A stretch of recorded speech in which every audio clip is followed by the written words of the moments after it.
In criminology, there is a concept of the angel of death. This is a type of serial killer, usually a medical professional, killing patients or people with incurable diseases that cause them suffering. A serial killer of this type often takes a position that allows him to make decisions about ending or continuing the lives of patients, and uses his professional knowledge to kill victims. In some cases, over time, this behavior begins to spread to both easily curable patients and healthy people. And today's issue will be dedicated to just such killers. Mary Ann Cotton. Mary Ann Robson was born in 1832 year in the town of Low Moorsley, near the town of Hattonley Hall, in the northeast of England, in the family of miner Michael Robson, and his wife Margaret in 1834 year. Another daughter Margaret was born, but she died later. A few months later, another child, Robert, was born in 1835 year. Mary Ann was thus the eldest of the two surviving children. When Mary Ann was 8, the family moved to the village of Dead in County Durham, as the newspapers in Norton Echo reported later during Mary Ann's trial. Teachers at Sunday school spoke positively about Mary Ann, noting her innocent disposition, neatness, diligence, and invariably neat appearance. Shortly after moving in February 1842, Michael Robson fell into the shaft of the mine from a height of 46 meters and died. Since the house in which the family lived was connected with the father's work, the widow and her children were evicted. A very difficult period has come in the family that was in trouble before. However, already in 1843 year, Margaret Robson remarries miner George Stott. Mary Ann did not have a relationship with her stepfather, and at the age of 16, she left home to work as a nanny in the neighboring village of South Hatton. When, 3 years later, all the children she looked after went to boarding school, Mary Ann returned to her mother and stepfather, and trained as a dressmaker. In 1852, at the age of 19, Mary Ann marries a miner named William Mowbray. Probably, Mary Ann was already pregnant at the time of the wedding, since the couple's first child was born very soon. Mowbray worked on the construction of the railway, because of which the young family often moved from place to place. During this period, 4 or 5 children are born one after another, who die before the age of 2. For the Victorian era, and also considering the plight of English miners at that time, infant mortality was very high. At best, half of the children lived to adulthood, and 2/3 of deaths occurred before the age of 1 year. The deaths of children were not recorded, as it was not mandatory, until the 84th year. The couple returned to southeast England, where their daughter Isabella was born in 88th year.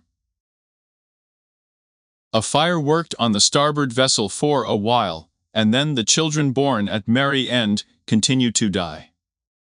2 daughters, both named Mary Jane, were born in 1856 and 1861 years.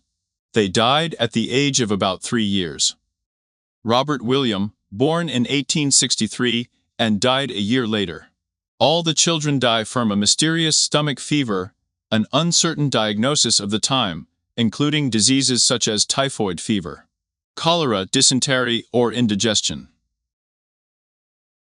The latter was especially often observed in children from poor families due to irregular feeding and early complementary feeding.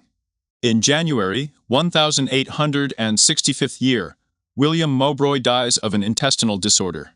Mary Ann receives an insurance payment equal to £35, about half of the miner's annual earnings at that time, and £2.50 for her son. After her husband's death, Mary moves to the town of Gavensima, where she becomes involved with a local resident, Joseph Natras. Unable to persuade him to marry, Mary Ann moves again, leaving her only surviving daughter Isabella in the care of her mother and stepfather. In Sunderland, Mary Ann gets a job at an infectious diseases hospital, where she meets one of the patients, engineer George Ward. In 1865 year, Mary Ann and Ward got married. However, Mary Ann was in no hurry to take her daughter to her new family. despite the fact that the wart underwent the necessary course of treatment in the hospital after discharge. And the beginning of life with Mary Ann, his health is rapidly deteriorating. He dies in 1866th year. After a long illness, accompanied by paralysis and chronic stomach problems, Mary Ann inherited his property and received substantial insurance. After the death of her second husband, she changed her place of residence again. A month after Ward's death in November 1866th year, Mary Ann got a job as a nanny in the house of a wealthy shipwright widower James Robinson. And a month after her arrival, in December of the same year, one of Robinson's children dies of stomach fever. A love affair begins between the heartbroken father and the nanny, and Mary Ann soon becomes pregnant. She had hoped for a marriage with a wealthy landlord, but in March of 1867th year, she had to go to her parents' house to take care of her sick mother. Mary Ann's mother died 9 days after her daughter's arrival.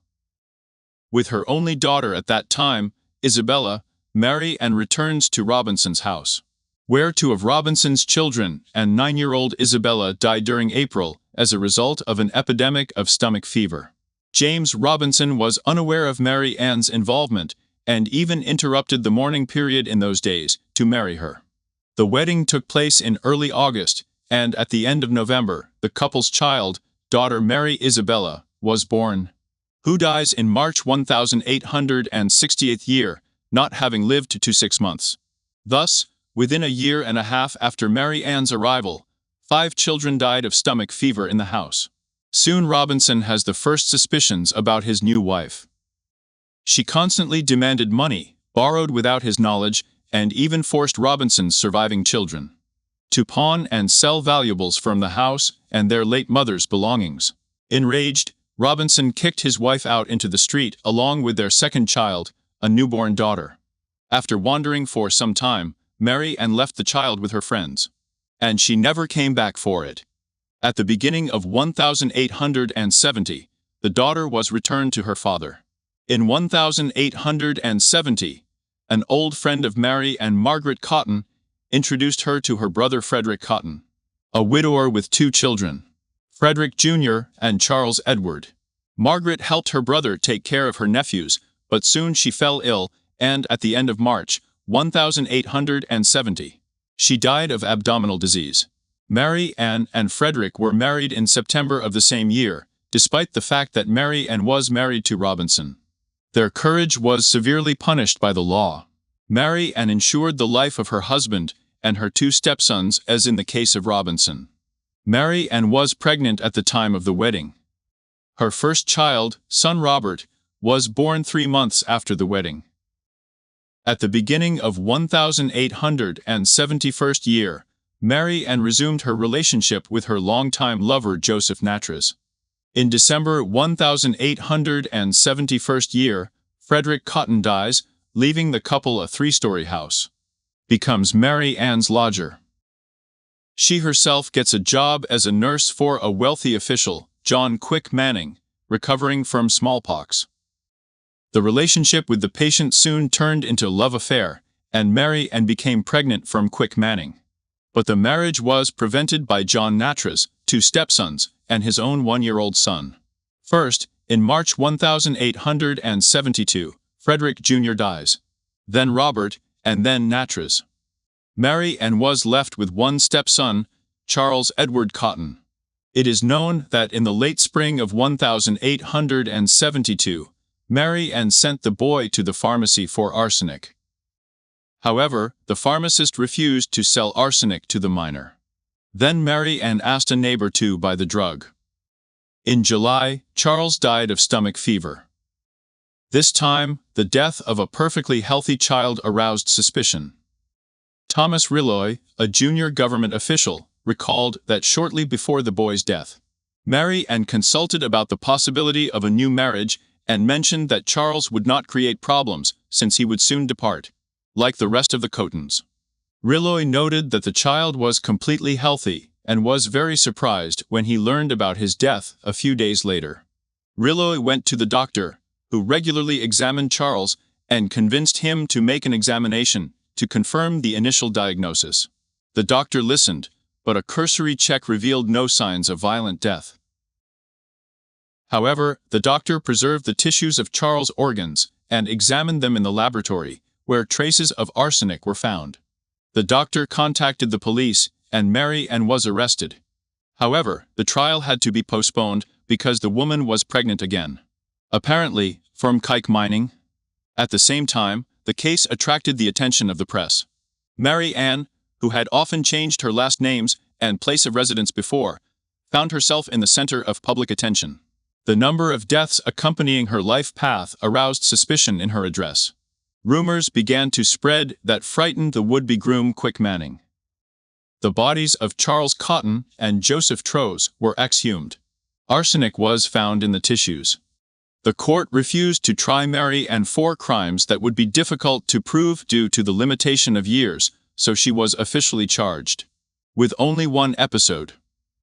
The murder of Charles Edward Cotton. At the trial, Mary Ann denied her involvement to the last and referred to the fact that the cause of Charles' death could be the green wallpaper in his father's house. A really bright green color of textiles and wallpaper in the Victorian era was achieved by adding arsenic to the dye. And in case of death of children from inhalation of vapors or accidental licking of green wallpaper, were recorded in the newspapers of that time.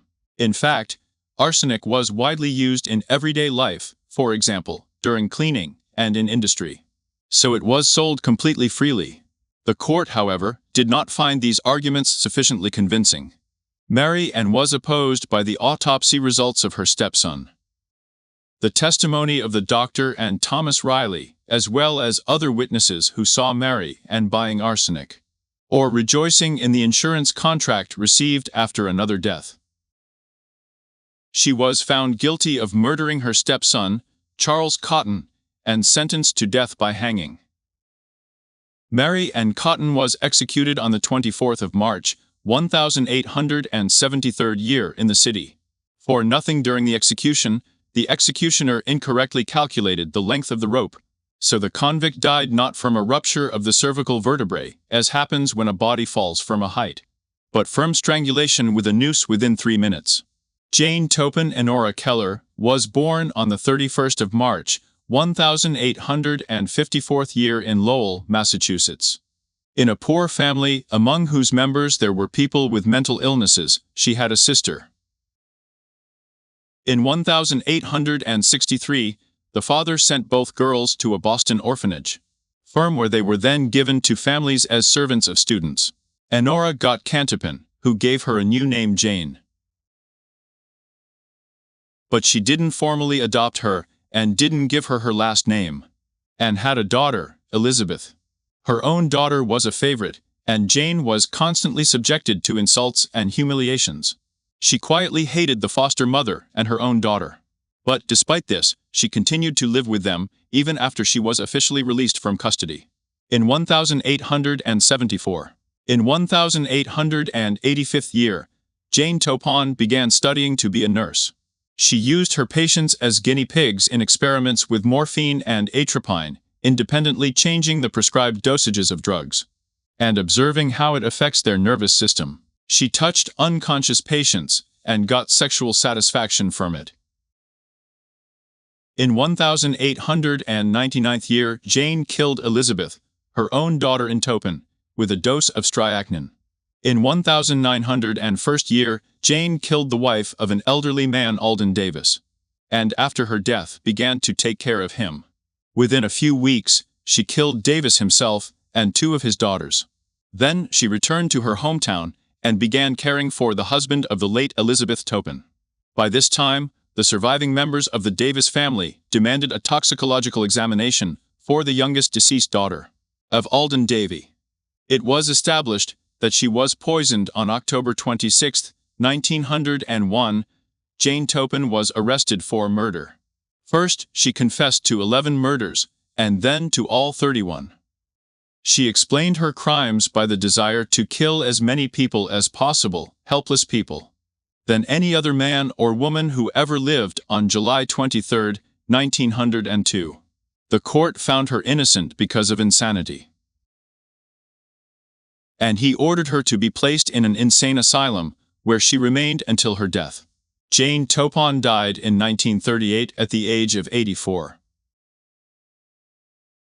Kristen Gilbert, Kristen Strickland, was born in 1967 year and grew up in Fall River, Massachusetts. She and her younger sister grew up in a prosperous family. She was pretty and showed quite high intellectual abilities since childhood. Despite her lively mind, beauty, and good grades, when Kristen reached adolescence, all her friends tried to keep their distance from her, as she became very nervous. Her behavior was unexpected and unpredictable. In addition, she has become pathologically deceitful. All her friends noticed it. Her endless lies made friendship with her simply impossible. At the age of 16, Kristen graduated from high school and went to study at Greenfield Community College, from which she graduated in 1988 year, receiving a nurse's certificate. That same year, at the age of 21, she married Glenn Gilbert and took his last name. The newlyweds bought a house. In 1990, a young nurse, Kristen Gilbert, began working at a medical center located near their home in Northampton. The patients of the center were mostly elderly veterans. Kristen immediately made a great impression on her superiors with her knowledge and skill, and her colleagues admired and envied her business qualities. Colleagues immediately began to notice that it was during her shifts that elderly patients often die. There were so many deaths that soon colleagues began jokingly calling Kristen the angel of death. But everyone blamed it on her alleged chronic bad luck. The young nurse was liked by both patients and colleagues. She was sweet, always remembered birthdays, organized holidays, bought gifts, did everything in time for the service. Some time later, when Kristen and Glenn already had 2 children, Kristen began an affair with police officer James Perrault, who began working in the security service of the medical center. The relationship with her husband deteriorated rapidly. Glenn once claimed that Kristen had tried to poison him. It is not known how justified this statement was, but soon Kristen left her husband and children and moved to another apartment. Her relationship spiral continued. And at the same time, Kristen was already being closely, but unnoticed by her colleagues. So it turned out that patients who had quite a strong heart died one by one from cardiac arrest. In 1996, 3 of Kristen's colleagues began to insist on an internal investigation, since there have been too many fatalities during Kristen's shifts. In the 3 years since she came to work at the hospital, the death rate in the institution has tripled. A police investigation was conducted. Kristen was arrested. Later, terrible figures were heard. Hospital staff suggested that Gilbert was responsible for about 80 cases of fatal patients, as well as for the creation of at least 300 emergency, life-threatening and health-threatening situations. In total, during Kristen's 7 years as a nurse, 350 people died during her shifts. Her motives were never clarified. Kristen Gilbert was found guilty. Gilbert was transferred from the federal prison by framing to the Fort Ward Prison, Texas, where she is being held. Kristen Gilbert's case was heard in federal court. On the 14th of March, 2001, the federal court found her guilty of premeditated murder of 4 and attempted murder of 2 people. There is no death penalty in Massachusetts, and its crimes are at the federal level, and thus the death penalty is allowed in her case. However, she was sentenced to life imprisonment without the right to parole.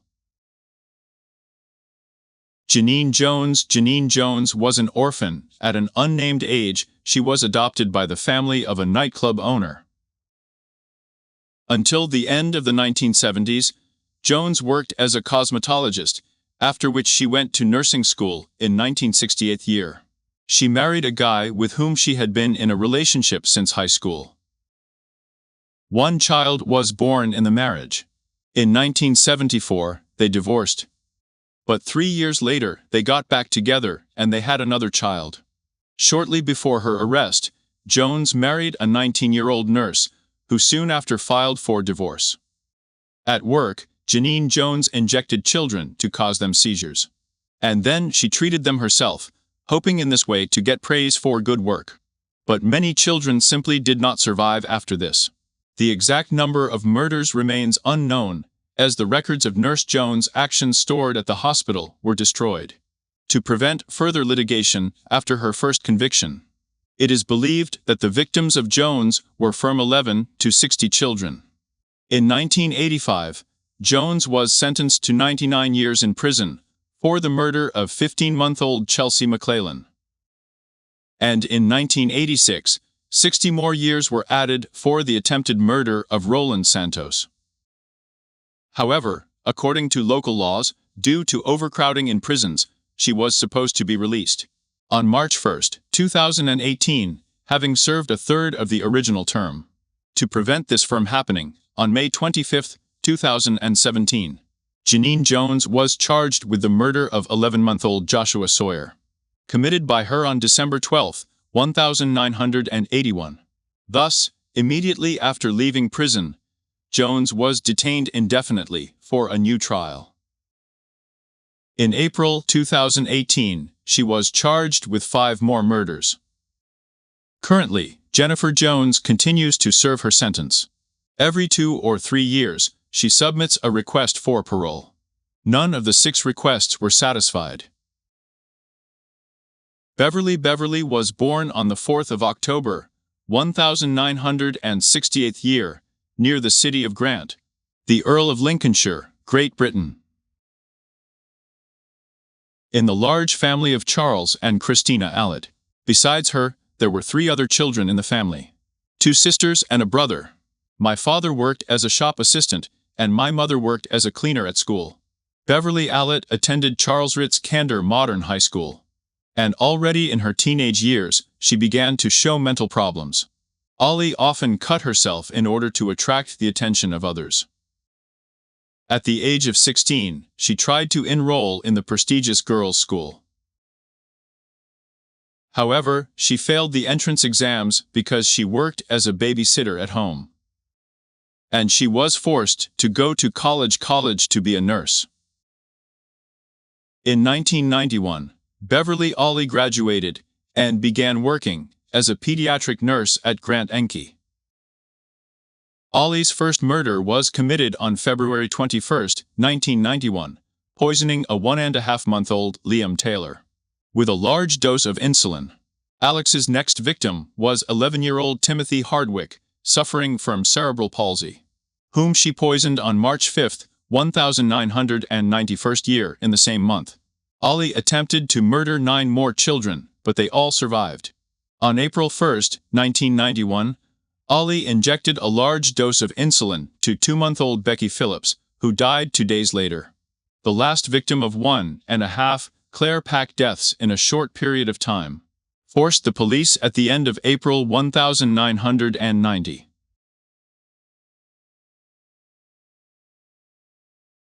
Start an investigation.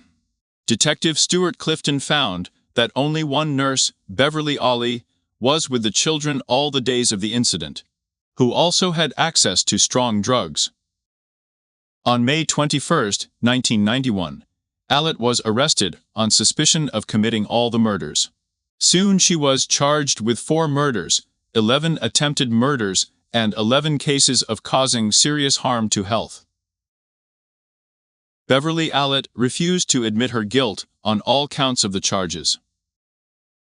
On May 28, 1993, the Nottingham criminal jury found Beverly Ollie guilty on all counts of the charges and sentenced her to 13 terms of life imprisonment, with the possibility of parole not earlier than 40 years later.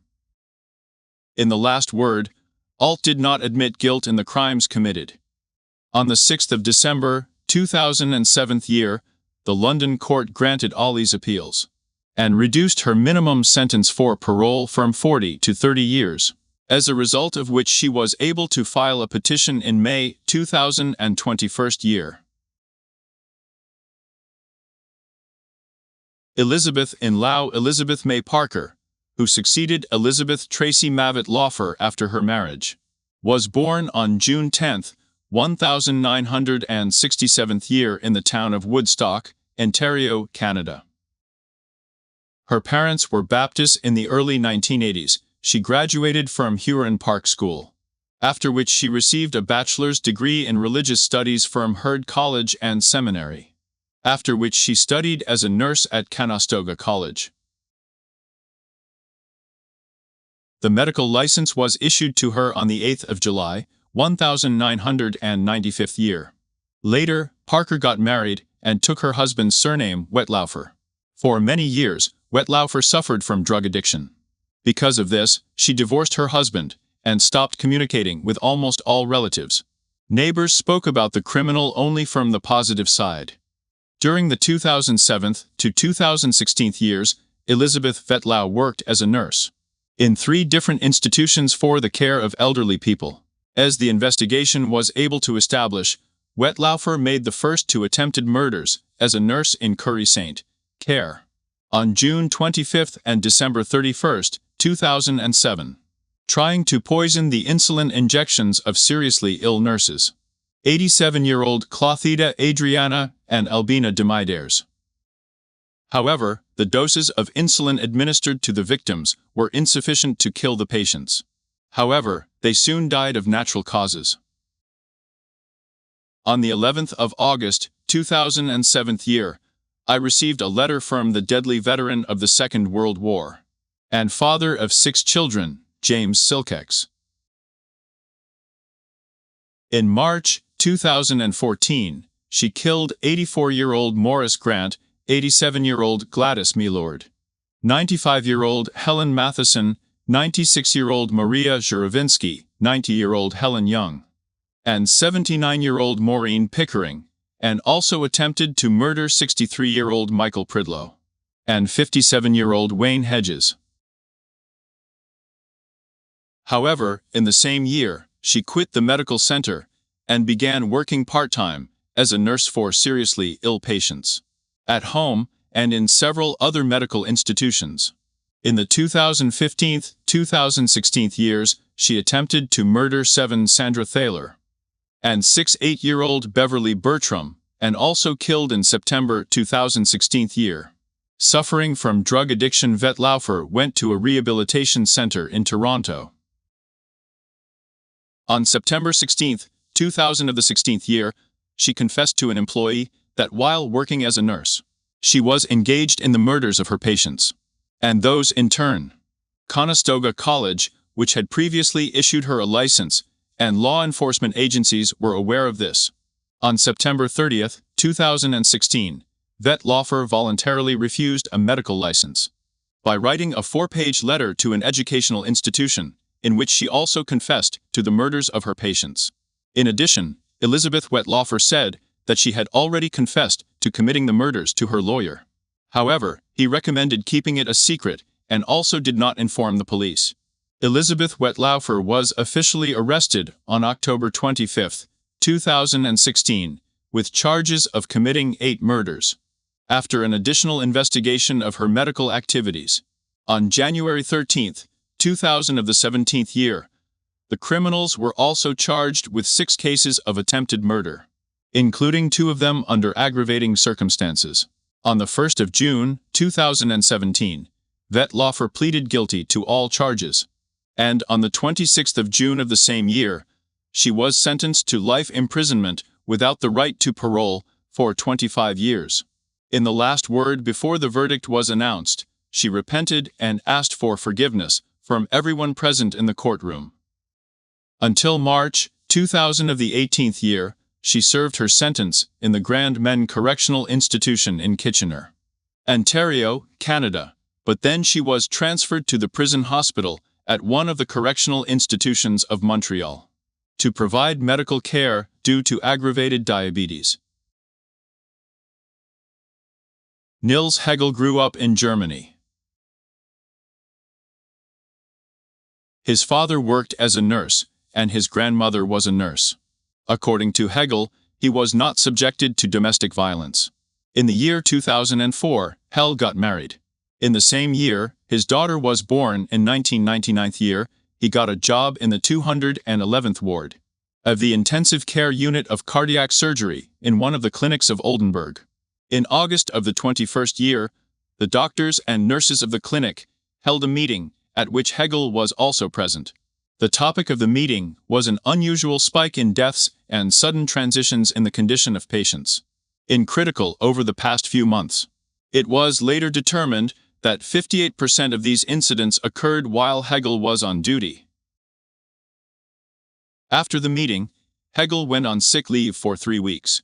During this time, only 2 patients died in the 211th ward, which is significantly less than it was before the hospital. Years after being detained by the police, Hegel confessed that during a meeting in August of the 2001 year, he thought he had been exposed. In the same 2001 year, Hegel was transferred to the Department of Anesthesiology. Soon the chief doctor of the anesthesiology department noticed that Hegel was suspiciously often present at urgent operations. In September of the 2002 year, the chief physician of the clinic suggested that Hegel either resign from his position at the clinic and continue to receive full salary for another 3 months, or go to the logistics department of the clinic, where he will help move patients. Usually, people are appointed to such work without the necessary education for medical activity. After several patients who were in Hegel's care were found in critical condition for unexplained reasons. In December of the 2002 year, Hegel was transferred to the Damenhorst Clinic, where during his duties, they also studied death mainly due to arrhythmia or a sudden decrease in blood pressure. This led to bad relations between Hegel and some of his colleagues. Later in the course of court proceedings, it was reported that Hegel initially enjoyed great respect at his new job, until suspicions of involvement in the deaths were voiced against him. His superiors allegedly did not react to these suspicions, even when 4 empty vials of Imelin appeared in Hegel's ward, despite the fact that such medications were not prescribed to the patient. On the 22nd of June, 2005 year, colleagues caught Hegel deliberately manipulating the patient's syringe pump to inject Imelin into the patient. This incident prompted the Delmenhorst police to launch an investigation into Hegel. Hegel's colleagues expressed their suspicions that he was behind numerous complications in patients and unexplained deaths in their clinic. The extensive investigation that followed these allegations examined all deaths in the hospital in advance from 2003 to 2005 years, and it showed that the number of deaths at the Delmenhorst Clinic doubled during Hegel's time there. In 2000, 73% of deaths could be related to activity. They were sent to the district prosecutor's office by the regional court, sentenced to 5 years in prison, and banned from work for the same period for attempted premeditated murder.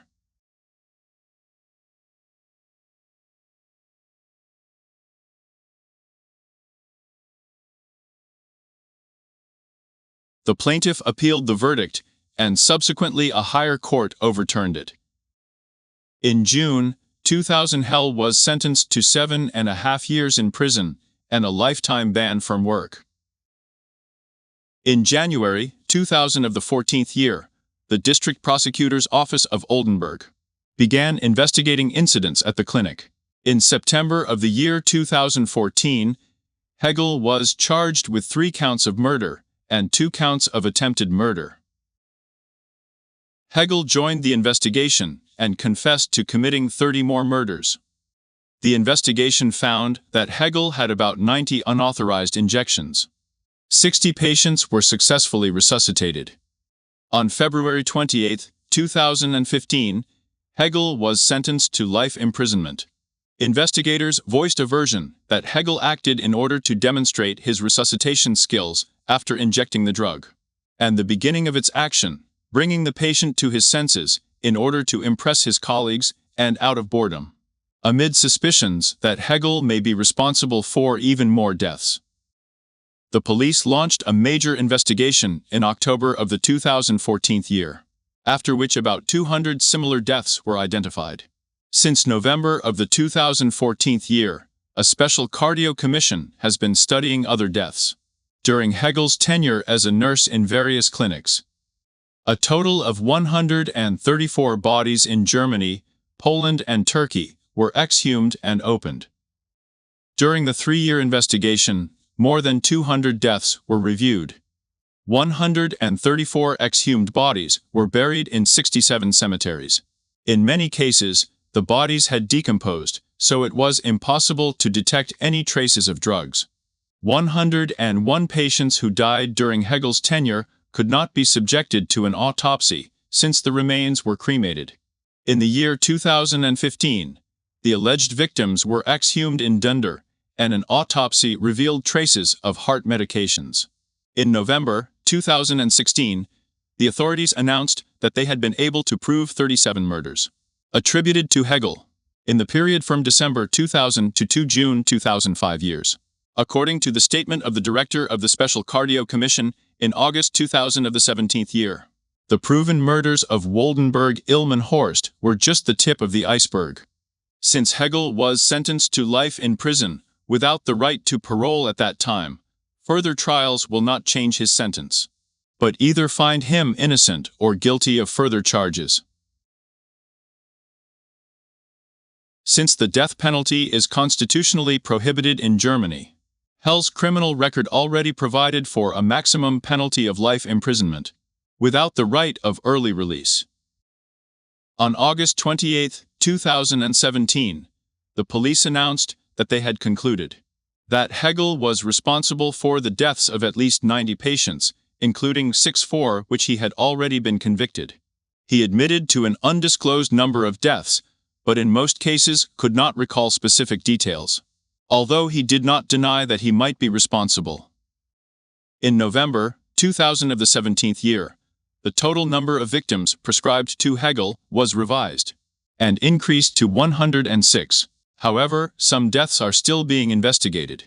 In January of the year 2018, German prosecutors accused Hegel of murdering 97 patients and announced their intention to bring charges against other hospital employees who were inactive. Investigators reiterated that Hegel wanted to impress colleagues by reviving a patient in whom he had previously injected the drug. On August 28, 2017, the police reported that Hegel had used various drugs in crimes, including imelin, satalol, lidocaine, amiodarone, and calcium chloride. An overdose of them can lead to life-threatening cardiac arrhythmia and a drop in blood pressure, causing rapid physiological deterioration of already sick patients. On the 7th of March, 2000 of the 18th year, in the amount of €40,000 for medical reports of lawyers' fees. In January 2000 of the 18th year, the prosecutor's office of Oldenburg put forward the murder of patients. In the period of February of the 2000th year to the 24th of June of the 2000th year, the deceased were between 34 and 96 years old. The prosecution said that in his position as a nurse, Hegel killed patients in various substances or medicines without medical reports. The main trial began on October 30, 2018. Due to the large number of people involved in the trial, the Weser Ems Hallen was held in the halls. The trial in 2018-2019 lasted a total of 24 days. Of the 100 murder charges, Hegel confessed to 43 on the first day of the trial. He said he couldn't remember 52 and denied any involvement in the 5 remaining deaths. 30 witnesses were present at the trial. 4 medical experts provided the court with detailed information about the course of patients' illnesses, as well as the effects of medications prescribed by Hegel. Professor Stoliar, a forensic expert on the psychology of witness testimony, checked the veracity of Hegel's testimony. He came to the conclusion that Hegel, although in principle capable and willing to lie and give false testimony, provided the court with a truthful confession. Stolar saw no signs of a false confession. The Oldenburg court handed down guilty verdicts in 97 cases and acquittals in 3 cases. The defense considered the state of the evidence to insufficient to convict in a much larger number of cases, and petitioned for acquittal in 31 cases of murder, attempted murder in 14 cases.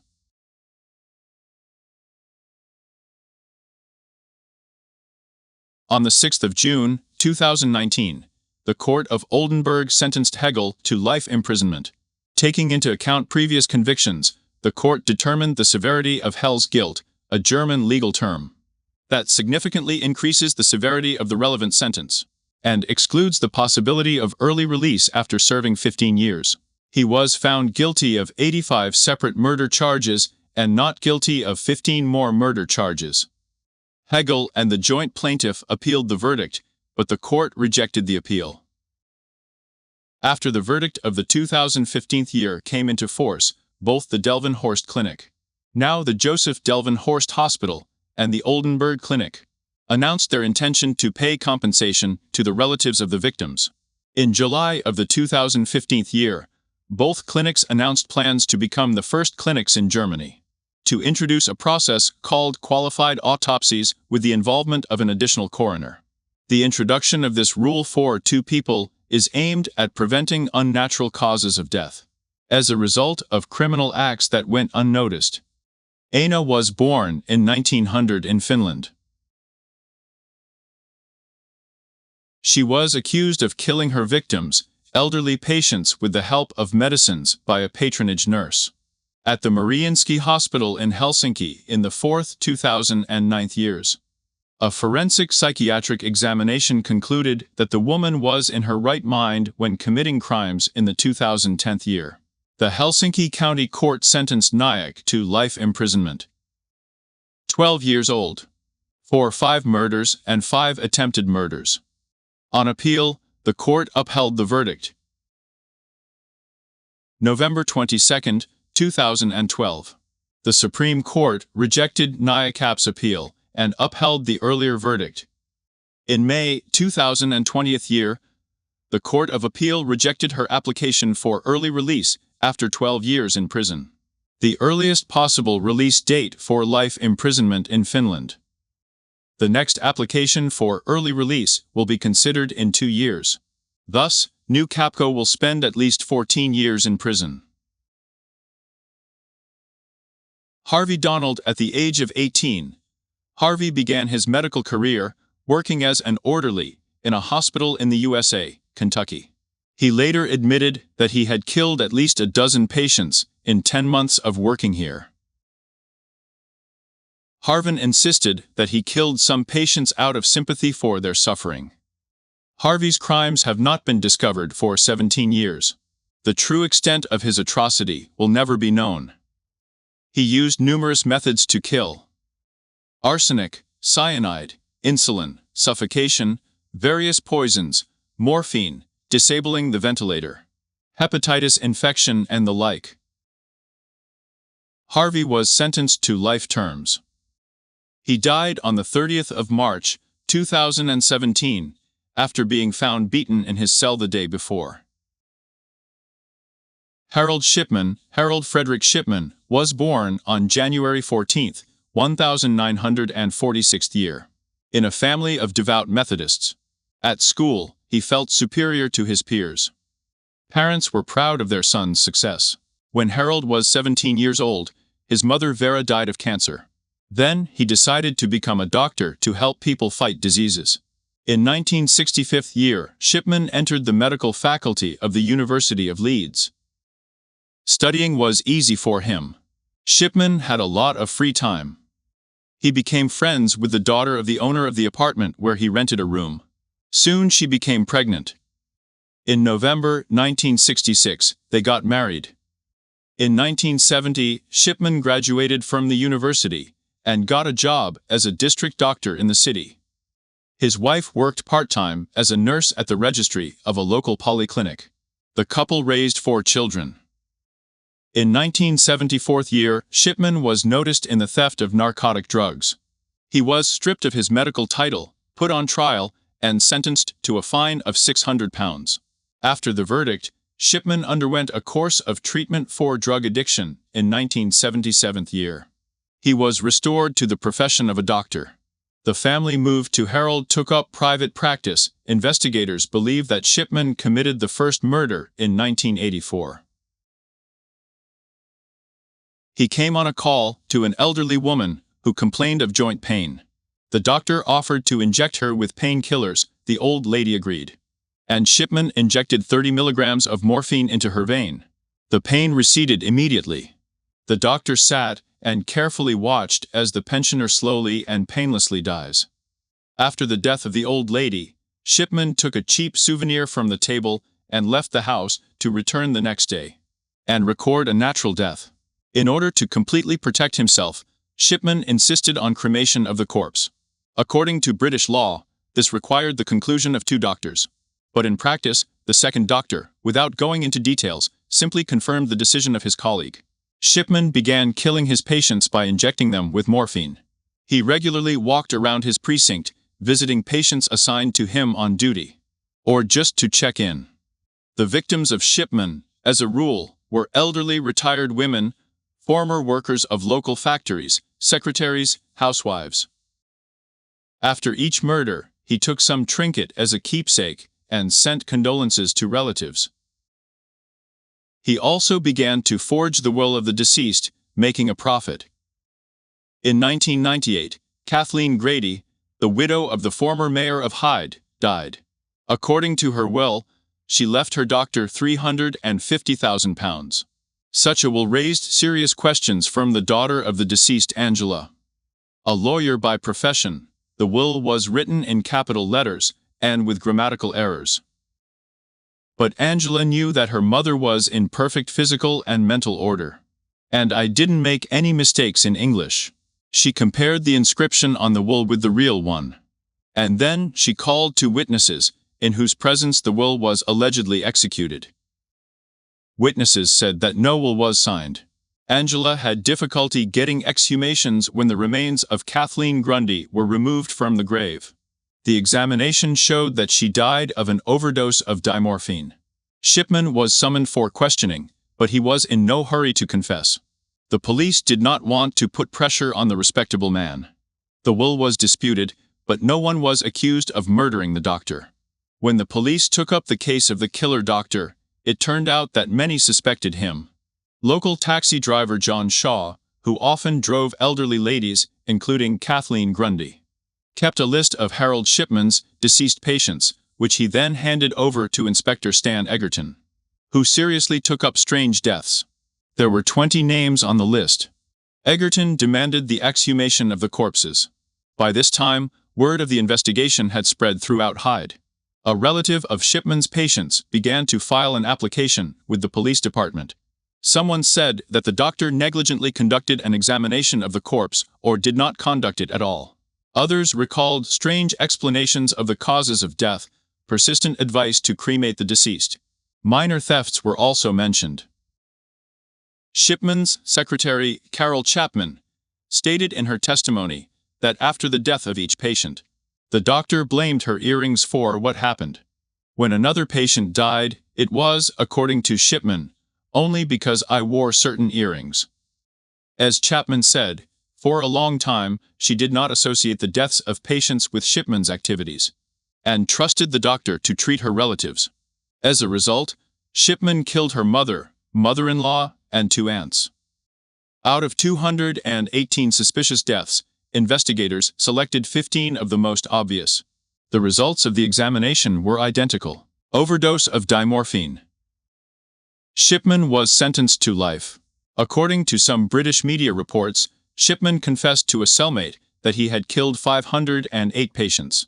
Shipman hanged himself on January 13, 2004 in Wakefield Prison, the day before his 58th birthday.